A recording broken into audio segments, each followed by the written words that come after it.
দুঃখ কোনো শত্রু নয়, দুঃখ একজন শিক্ষক। এই ভিডিওটি একটি খুব গভীর কথা বোঝায়। স্যাডনেস কোনো রোগ নয়, স্যাডনেস প্রমাণ করে তুমি একজন মানুষ। দুঃখের মানে এই নয় যে তুমি দুর্বল, দুঃখের মানে হলো তুমি বেঁচে আছো। যখন একজন মানুষ দুঃখকে গ্রহণ করতে শেখে, তখন জীবনে বড় পরিবর্তন আসতে শুরু করে। অতিরিক্ত চিন্তা কমে যায়, মানসিক শক্তি বাড়ে, মন শান্ত হয়, সম্পর্ক ভালো হতে শুরু করে। এই ভিডিওটি দেখলে জীবনে কি পরিবর্তন আসবে? যদি কেউ সত্যিই এই ভিডিওটি বুঝতে পারে, তাহলে তার জীবন ধীরে ধীরে বদলাতে শুরু করবে। ১. ভিতরের অস্থিরতা কমে যাবে। যারা সব সময় ভাবে জীবন কবে ঠিক হবে, সব কিছু কবে সেট হবে, তাদের মন শান্ত হতে শুরু করবে, কারণ তারা বুঝবে জীবন এখনও মূল্যবান। ২. দুঃখের ভয় শেষ হয়ে যাবে। আগে মানুষ ভাবে আমি দুঃখী মানে আমি দুর্বল, কিন্তু এখন বুঝবে দুঃখ স্বাভাবিক, আমি মানুষ। দুঃখ সহ্য করাই মানুষকে শক্তিশালী করে। ৩. ওভার থিঙ্কিং নিয়ন্ত্রণে আসবে। স্যাডনেসের আসল কষ্ট অনুভূতি নয়, তার উপরে মনের বানানো গল্প। যখন মানুষ গ্রহণ করে, মন শান্ত, কষ্ট কম, স্বচ্ছতা বেশি। ৪. মানুষ ইমোশনালি শক্তিশালী হয়ে যায়। যে মানুষ দুঃখ থেকে পালায়, সে ভিতরে ভিতরে ভেঙে যায়, কিন্তু যে মানুষ দুঃখকে সামনে থেকে দেখে, সে উন্নতি করে। Life pain equals life strength. ৫. মানুষ বর্তমানেই বাঁচতে শেখে। ভিডিওর সবচেয়ে বড় শিক্ষা, জীবন কাল নয়, জীবন এখন।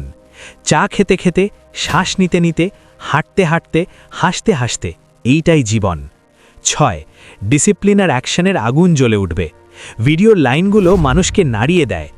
মনের সবচেয়ে বড় ধোঁকা, এখনও সময় আছে। আগামী দিনের আফসোস আজকের আরাম থেকে জন্মায়। এখন মানুষ প্রোক্রাস্টিনেশন ছেড়ে দিতে শুরু করবে। ৭. আসল সাকসেসের পথ দেখাবে। সাকসেস শুধু টাকা নয়, সাকসেস মানে ভিতরের শান্তি, অর্থপূর্ণ জীবন, বৃদ্ধি, আত্মনিয়ন্ত্রণ, উদ্দেশ্য এবং উপস্থিতির ভারসাম্য। এই ভিডিও মানুষকে সঠিক পথ দেখায়।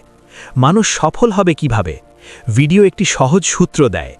দুঃখকে গ্রহণ করো, বর্তমানেই বাঁচতে শেখো, আরাম ছেড়ে বেরিয়ে এসো, ডিসিপ্লিন গ্রহণ করো, আজই কাজ শুরু করো, ছোট জিনিসে সুখ খুঁজে নাও, প্রতিদিন নিজেকে উন্নত করো। এইটাই আসল সাকসেস। জীবনের মানে ভবিষ্যতে নয়, এখনই আছে।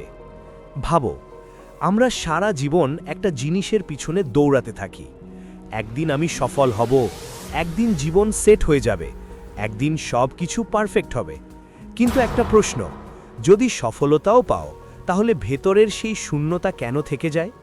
সাইকোলজি বলে মানুষের ব্রেন সবসময় নেক্সট গোল চেজ করে। এটাকে বলে হেডনিক ট্রেডমিল। একটা অ্যাচিভমেন্টের পর ব্রেন সঙ্গে সঙ্গে বলে এবার নেক্সট কি, আর সেখান থেকেই জীবন একটা রেস হয়ে যায়। সোল মুভি এই ইলিউশন ভেঙে দেয়। জো গার্ডেনের গল্প। জো গার্ডেন একজন মিউজিক টিচার। তার স্বপ্ন একজন বড় জ্যাজ মিউজিশিয়ান হওয়া। সে ভাবে যেদিন আমি স্টেজ পাবো, সেদিন আমার জীবন শুরু হবে। কিন্তু ঠিক যখন স্বপ্ন পূরণ হতে চলেছে, অ্যাক্সিডেন্ট, আর তার সোল পৌঁছে যায় এক অন্য জগতে। এখানেই মুভির প্রথম শখ। কখনো কখনো জীবন তোমাকে থামায় না, জীবন তোমাকে জাগিয়ে তোলে। মুভির সবচেয়ে পেইনফুল ট্রুথ, পারপাস থাকা ভালো, কিন্তু পারপাসের অবসেশনে জীবন মিস করে ফেলা ডেঞ্জারাস। নিউরোসায়েন্স বলে যখন আমরা ফিউচারে বাঁচি, ব্রেন প্রেজেন্টকে ইররেলেভেন্ট মনে করে ইগনোর করে দেয়, আর তখন আমরা বেঁচে থেকেও সত্যি বাঁচি না। তারপর আসে সোল 22। সোল 22 ভাবে জীবনে কিছু স্পেশাল নেই, আমি পৃথিবীতে কেন যাব? কিন্তু যখন সে আর্থে আসে, সে ছোট ছোট জিনিসে বিউটি দেখতে পায়। হাওয়ার স্পর্শ, পিৎজার স্বাদ, সূর্যের আলো, একটা সিম্পল ওয়াক। আর তখন রিয়েলাইজেশন, জীবনের স্পার্ক কোনো বড় অ্যাচিভমেন্ট নয়, জীবনের স্পার্ক হলো বেঁচে থাকা। সাইকোলজিতে একে বলে মাইন্ডফুলনেস এফেক্ট, ছোট জিনিসে মিনিং খুঁজে পাওয়া। জো এর রিয়েলাইজেশন, জো বুঝতে শেখে হ্যাপিনেস কোনো ডেস্টিনেশন নয়, কারণ ব্রেনের রিওয়ার্ড সিস্টেম এমন, একটা গোলের পর ডোপামিন ড্রপ হয়, আর আমরা আবার চেজ শুরু করি, একটা এন্ডলেস লুপ। মুভির সত্য, হ্যাপিনেস কোনো ট্রফি নয়, হ্যাপিনেস হলো বাঁচার একটা উপায়। সোলের সবচেয়ে বড় মেসেজ, লাইফ ফিউচারে নয়, লাইফ এখন।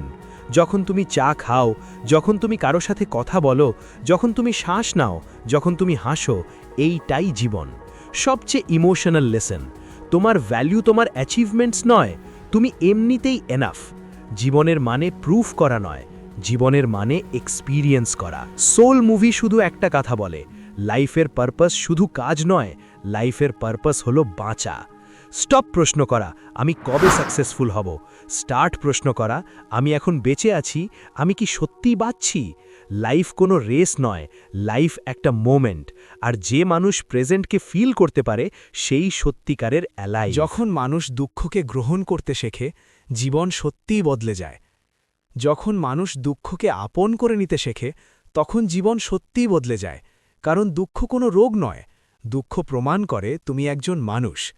দুঃখের মানে এই নয় যে তুমি দুর্বল, দুঃখের মানে হল তুমি বেঁচে আছো। দুঃখ চলে যায় না, হালকা হয়ে যায়। সত্যি বলি, দুঃখ কখনো পুরোপুরি শেষ হয় না, কিন্তু যেদিন তুমি তার সঙ্গে লড়াই করা বন্ধ করো, সেদিন দুঃখ আর ভারী থাকে না। কারণ লড়াইয়ে শক্তি নষ্ট হয়। দুঃখকে অ্যাকসেপ্ট করা মানে যেন বলা, হ্যাঁ এখন কষ্ট আছে এবং এটা স্বাভাবিক। সাইকোলজির একটা লাইন মনে রেখো, হোয়াট ইউ রেজিস্ট পারসিস্টস। যে অনুভূতিকে তুমি চাপা দাও সেটা ভেতরে পচে যায়, আর যেটাকে তুমি অনুভব করো সেটা ধীরে ধীরে ডিজলভ হয়ে যায়। ওভার থিঙ্কিংয়ের চক্র ভেঙে যায়। দুঃখের আসল কষ্ট ইমোশন নয়, কষ্ট হলো তার উপর চলা মনের গল্প। আগে হতো দুঃখ এলো, মন বলল এটা ভুল, ভয় এলো, বিশ্লেষণ শুরু, এখন কি হবে, দুঃখ বেড়ে গেল। এখন হতো দুঃখ এলো, তুমি বললে ঠিক আছে দুঃখ আছে, মন শান্ত, সাফারিং কম। ইমোশন হলো একটা ওয়েভ, স্টোরি সেটাকে সুনামি বানিয়ে দেয়। মানুষ ইমোশনালি স্ট্রং হয়ে ওঠে। যে মানুষ দুঃখ থেকে পালায় সে বাইরে থেকে স্ট্রং দেখায় কিন্তু ভেতরে ভেঙে পড়ে, আর যে মানুষ দুঃখকে সহ্য করতে শেখে সে সত্যি পাওয়ারফুল হয়ে ওঠে। যেমন জিমে মাসল পেন স্ট্রেংথ তৈরি করে, ঠিক তেমনি লাইফের পেন ইমোশনাল শক্তি তৈরি করে। দুঃখ তোমাকে ভাঙতে আসে না, দুঃখ তোমাকে ম্যাচিওর করতে আসে। জীবন আরও রিয়েল এবং পিসফুল লাগে যখন তুমি দুঃখ অ্যাকসেপ্ট করো, তুমি ফেক হ্যাপিনেস চেজ করা বন্ধ করো। তুমি বুঝতে শেখো লাইফ সবসময় হাই নয়, লাইফ কখনো সাইলেন্ট, লাইফ কখনো হ্যাভি, আর সেটাও ঠিক আছে। পিস মানে হ্যাপিনেস নয়, পিস মানে অ্যাকসেপ্টেন্স। সম্পর্ক ভালো হয়ে যায়, দুঃখ মানুষকে সফট করে তোলে। আগে তুমি ভাবতে লোকেরা এমন আচরণ করে কেন, এখন তুমি বুঝবে প্রত্যেক মানুষ কিছু না কিছু ক্যারি করছে। এমপ্যাথি সেখান থেকেই শুরু হয়।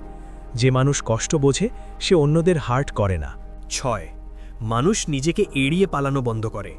অনেক মানুষ দুঃখ থেকে বাঁচতে পালায়, ফোনের মধ্যে, রিলসের মধ্যে, অ্যাডিকশনসের মধ্যে, ফেক বিজি লাইফের মধ্যে। কিন্তু যে মানুষ দুঃখকে অ্যাকসেপ্ট করে সে নিজের সঙ্গে বসতে পারে, আর এটাই সবচেয়ে বড় ফ্রিডম। তুমি নিজের সঙ্গে কমফোর্টেবল হয়ে যাও। 7. দুঃখ ট্রান্সফরমেশনের দরজা হয়ে যায়। দুঃখ একটা অ্যালার্ম। যেমন শরীরের পেইন বলে কিছু ভুল হচ্ছে, ঠিক তেমনি দুঃখ বলে কিছু বদলানো দরকার। যদি তুমি সেটা শুনতে পারো তাহলে তুমি বদলাতে শুরু করো। হ্যাবিটস, সম্পর্ক, চিন্তা, জীবনের ডাইরেকশন। দুঃখ পানিশমেন্ট নয়, দুঃখ ইনভিটেশন। 8. হ্যাপিনেস আরও গভীর হয়ে যায়। সত্যি কথা হলো, যে মানুষ কখনো স্যাডনেস অনুভব করেনি সে হ্যাপিনেস সত্যি বুঝতে পারে না। তার আনন্দ থাকে শুধু সারফেসে। কিন্তু যে মানুষ চুপচাপ কেঁদেছে, যে ভেতরে পেইন ক্যারি করেছে, যে কঠিন দিনগুলো সারভাইভ করেছে, তার হ্যাপিনেস হয়ে যায় রিয়েল। কারণ অন্ধকারের পর ছোট ছোট জিনিসও ব্লেসিং মনে হয়। সকালের বাতাস, এক কাপ সাধারণ চা, একটা সত্যিকারের হাসি, একটা শান্ত মুহূর্ত, কেউ জিজ্ঞেস করা তুমি ঠিক আছো তো। যখন তুমি স্যাডনেস চিনেছ, তুমি লাউড হ্যাপিনেস চেস করা বন্ধ করো। তুমি কাম হ্যাপিনেস অ্যাপ্রিসিয়েট করতে শেখো, আর সেটাই সবচেয়ে গভীর জয়। কারণ স্যাডনেসের পর হ্যাপিনেস শুধু ফিরে আসে না, হ্যাপিনেস মিনিংফুল হয়ে যায়। 9. মানুষ প্রেজেন্টে বাঁচতে শেখে। দুঃখ সবসময় পাস্ট বা ফিউচারের দিকে টানে, রিগ্রেট, ফিয়ার, অ্যাংজাইটি। কিন্তু অ্যাকসেপ্টেন্স তোমাকে ফিরিয়ে আনে, এই মুহূর্তে আমি সেফ। আর এইটাই জীবন। লাইফ কাল নয়, লাইফ এখন। 10. সবচেয়ে বড় পরিবর্তন আইডেন্টিটি শিফট। সবচেয়ে ডেঞ্জারাস থট, আমি একজন দুঃখী মানুষ। সবচেয়ে হিলিং থট, আমার ভেতরে দুঃখ আছে কিন্তু আমি দুঃখ নই। ইমোশন তোমার ভেতরে আছে, ইমোশন তোমার পরিচয় নয়। এইটাই ফ্রিডম। Final truth, deep. দুঃখ লাইফের এনিমি নয়, দুঃখ লাইফের টিচার। যে মানুষ দুঃখকে বুঝতে শেখে সে ভেঙে যায় না, সে ইভলভ করে। সবচেয়ে পাওয়ারফুল লাইন, দুঃখকে সরানোর চেষ্টা করো না, দুঃখকে শোনো। দুঃখ তোমাকে বদলাতে এসেছে। দুঃখ তোমাকে ভাঙতে আসেনি, দুঃখ তোমাকে জাগাতে এসেছে। তুমি সময় নষ্ট করছো না, সময় তোমাকে নষ্ট করছে। আগামীর রিগ্রেট জন্মায় আজকের কমফর্ট থেকে। তোমার ফিউচার প্রতিদিন তোমাকে চিৎকার করে বলছে, উঠে দাঁড়াও। যে মানুষ নিজেকে বদলায় না, জীবন তাকে বদলে দেয়। তুমি ভাবছো জীবন অনেক লম্বা, জীবন ভাবছে সময় খুব কম। হ্যাপিনেস পাওয়া যায় না, হ্যাপিনেস তৈরি করতে হয়। মনের সবচেয়ে বড় ধোঁকা, এখনো সময় আছে। আজকের পেইন কালকের পাওয়ার হয়ে উঠতে পারে যদি তুমি থেমে না যাও। একদিন তুমিও বলবে, কাশ আমি সেদিনই শুরু করেছিলাম।